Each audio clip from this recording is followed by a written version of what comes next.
there are some signs and symptoms, or I should say some signs of ADHD, and they can include inattention, impulsivity, and hyperactivity.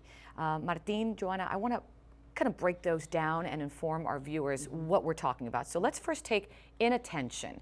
We have a graphic that kind of helps us understand it a little bit more. Short attention span for age, hard time listening to others, hard time attending to details. Yeah, easily distracted, forgetful, poor organizational skills, poor study skills.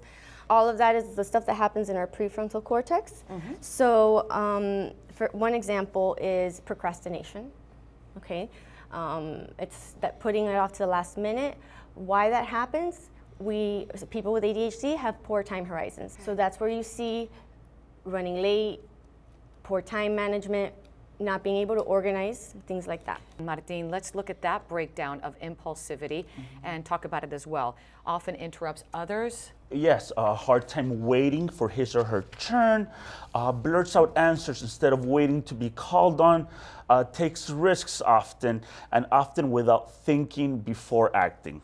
And I would say that that is the main, if we can put one thing, is this idea of not being able to pause before you act. That we lack, that inability to sort of start thinking a little bit ahead, and we just go straight to acting.